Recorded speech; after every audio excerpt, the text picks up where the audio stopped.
Hey, what's up guys, Benny here and welcome to the best Call of Duty Black Ops Cold War settings for the alpha. Now, ever since it's come out, I've been fine-tuning and tweaking every single setting in the standard settings and also the advanced menus to find the best possible setup so that I can perform the best that I can in game. And I'm going to share all of those of you in this video, as well as some tips and tricks as well that you can take advantage of to help improve your game. Now, these settings I'm about to show you are very likely going to carry across to the Black Ops Cold War beta and the full release of the game, unless they make some new additions to the game, such as modes or even Warzone, where, you know, some extra settings could be added into the game. Also, if you are new to the channel, do make sure to hit that subscribe button because we have so much Black Ops Cold War and Warzone content coming over the next few months. You're not going to want to miss out, and you're going to get better at the game, I promise you. But let's start with the controller settings. Now, these are probably the ones that you're going to be the most familiar with in any Call of Duty. You'll start off with choosing your horizontal stick sensitivity and your vertical stick sensitivity. You traditionally want these to always match, so it's like kind of equal whenever you're doing thumbstick movement. Now, in Cold War, it goes all the way up to 14. Now, you might be used to having up to 20 in Modern Warfare or Warzone currently, but the Black Ops franchise has it as 14 as insane. So you can kind of, if you play on a 20, you'll play on a 14. If you play on a 10, you should play on like a 7 or something like that. It kind of works out in a similar sort of like kind of number variation. But for me personally, I play on a 4 and a 4. Well, reason I do this is lower sensitivities really allow you to control the recoil of the gun. There is a bit more kick in the weapons in Cold War compared to Modern Warfare. So recommend low sensitivities. I would even go down to a 3 potentially with an ADS stick sensitivity modifier, which we'll get onto in a second, but a 4.4 is a great way to start. I wouldn't recommend going any higher than that.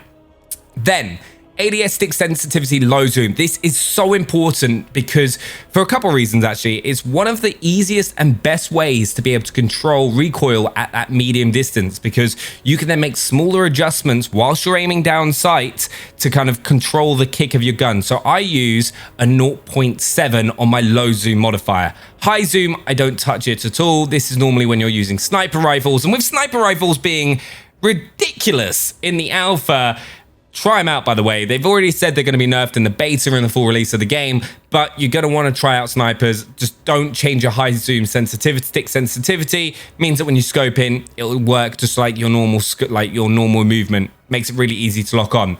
Now, stick layout. There is only one stick layout that you should ever be using, in my opinion. I don't know anyone that uses any of the others, but default. Let me know actually in the comments if you do use a different stick layout. I don't think I've ever met someone that uses a different one. But your button layout, you have to go for tactical. Now, there's a few reasons for this. Like, you've got lefty, Charlie, one-handed gunslinger, bumper jumper, tactical, stick and move. But tactical is, for me, the traditional best Call of Duty setting because it allows you to drop shot, and slide much easier. Drop shotting in Cold War isn't as viable because now there is an animation when you go straight to hit the floor where you kind of take your hand off your gun and stop. So if you can, to be honest, get out of the habit of drop shotting in Cold War. But what you can do is take advantage of sliding. And I have seen people already being able to G-slide, which is going to be difficult to master, but will give you an edge when you slide into a fight, especially when you're hip firing. Also, the next setting that I do is I flip my L2 and R2 to L1 and R1 when playing on a PlayStation controller. Like, the alpha is on PlayStation, so you're having to use this controller. I just find it easier because I play claw, which means I'm holding the controller like that. If I've got the L1 and R1 as my aim down sight and trigger button. So I recommend turning that on to flipped. Don't have inverted on. Then controller vibration I turn off. Reason I do that is normally it could just throw your aim off a little bit. You don't need it at all. Controller sounds I also turn off. And then this is the first advanced kind of tab. Now, one thing as well, when you go into your settings, you can press L3, so your left stick, and it will bring up a couple extra settings. Now, this is your dead zone tabs. Now, you want to make sure that your left stick minimum input is as low as possible. Though if your controller, for some reason, it might be an old controller, you can turn this up or down to kind of suit your controller's needs. So if you get stick drift, you can kind of prevent that from happening, and it'll just help you out in game. I personally just kind of keep it at 10, 99, 10 and 99. That works best for me. Now, we've got a couple gameplay settings as well. The first one is slowdown and strafing aim assist. Now, the slowdown aim assist slows down your sensitivity when your aim is on enemy targets, and strafing aim assist affects your movement when aiming at enemies to help you stay on target when you're strafing. Now, aim assist in Cold War is insane. I think it needs to be nerfed for the beta and the full release of the game. Let me know if you agree with me. But currently, I found if I just pre-aim at a corner of a wall, it will, if someone's just about to come around the corner, the aim assist will kick in before they even get round, which is ridiculous. So make sure you've got that enabled. Now, this is my first setting that you're going to definitely want to change, and it's the airborne mantle behavior. You want to make that into manual. Now, the reason you want to do that is because you get greater control and you can do strafe jumps to stand on top of things and it won't throw you over, because this, as it says, choose the behavior to mantle on nearby obstacles while you are airborne. This does not apply while grounded. So you can't just run up to something and it'll mantle, but if you jump shot or kind of like jump sideways on something, it'll automatically mantle, which you don't really want. You want to be able to trigger that yourself. So manual mantle by pressing a jump button automatically does it. You don't want to do that. So the great thing with the manual option, like I said, is that you can get into different positions where you can get certain lines of sight that you can't get otherwise. Really, really useful, and it stops that annoying thing. I think we've all had it in Warzone where you're like, I'm just going to try and jump onto this edge, and then it just throws you off. So have that off. Grounded mantle behavior, have on press, auto move forward, disabled, auto sprint disabled. A lot of people in Warzone and Modern Warfare were running automatic tactical sprint. Tactical sprint is gone in Cold War, so have that as disabled, especially because footsteps are so loud, especially sprinting footsteps in this game, where I've tried to not sprint as much, especially on the high streaks that I've gone on so far, kind of hold areas, sprint to move positions, but you don't want to be sprinting all the time. So have auto sprint definitely off. Sprint cancels reload, needs to be disabled. Sprint behavior is go to, that's just the standard one that you have. Then aim down sight behavior, hold. Steady aim behavior, hold. Equipment behavior, hold. Then this is also an important setting that you want to be changing. It's your interact reload behavior. Now, you might realize in Warzone you'll use contextual tap for this, but in multiplayer, you want to prioritize reload. Now, what this does, it means that when you tap, you will always reload first. Like, you'll notice, like, I don't know if you've done it, but there are a lot of guns on the ground from dead bodies that you just pick up at the worst possible situations when you're trying to reload. This will stop that from happening, trust me. And then if you hold it, you'll pick up the gun. Don't have the standard one tap to reload, hold to interact. It will just prioritize it, and it makes life a lot easier. So have that on. Attack vehicle control mode I have as aim based, and they're all the controller settings that you need in the alpha so far. Your graphics tab, make sure your safe area bounds and your brightness are all set up to your particular setup.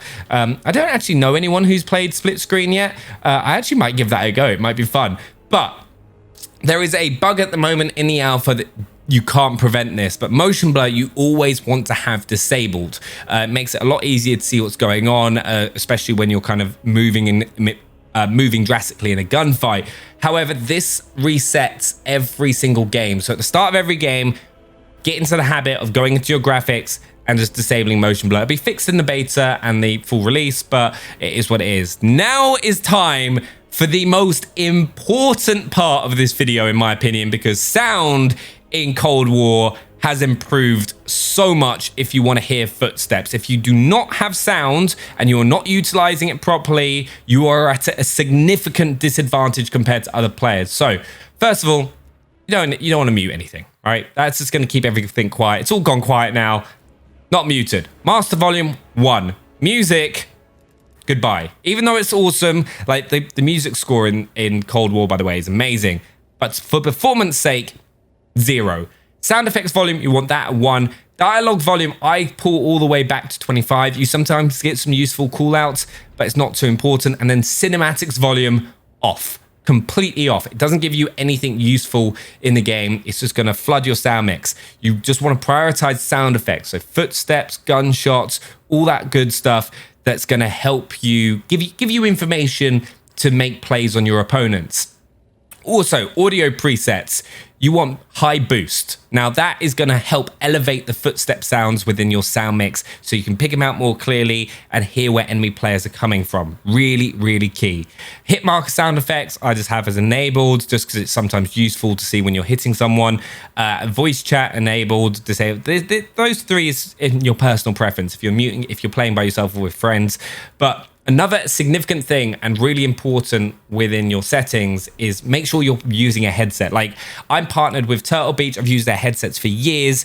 And honestly, having a headset is just going to allow you to pinpoint those directions of enemy footsteps. So if you're in a building or you're holding a particular area, you're going to be able to tell if someone's coming from behind you or to your side. I haven't played from like kind of speaker sound in years, and it won't, honestly, you haven't. Play with a headset. There is a link down to Turtle Beach down below if you haven't got one or you want to pick one up. I've used Elite Pro 2s for years, as I said, but those are the sound settings that you want to have. Then for your interface, one setting that is actually quite useful is to turn subtitles on. I personally make them really small if I do have them on. Now, the reason I do that is you don't want them huge or large because it'll take up your screen space, but you can sometimes get verbal callouts that you would otherwise miss. Damage-based hit markers displays different hit markers depending on the type of damage inflicted. This includes regular hits, lethal hits, equipment hits, score streak hits, etc. Now, this is actually really useful because if you are putting C4 down, for example, you will then be able to tell someone's triggered my C4 back, and you can react because you get that hit marker on your screen. It takes a while to get used to, but definitely worth doing. I hope they add some more HUD elements like this, but a lot of people just haven't been using that. And also, keyboard and mouse, they have got the availability to do on your PlayStation. I personally haven't done it. And then you've got account and network. Always make sure that you've got the best connection setup that you can. Ideally be on a wired connection, because if you're lagging or you've got a high ping, you're just gonna not have as good an experience as well. I personally don't really use these too much, but you've got your profanity filters and your friend request notifications. I turn those off because I never want a notification popping up in game that could throw me off or distract me. But those are all the settings that you want to be using for Call of Duty Black Ops Cold War. Let me know what you think down in the comments below. Subscribe if you're new to the channel, and also make sure to go check out all my other Cold War and Warzone content, and I'll see you there.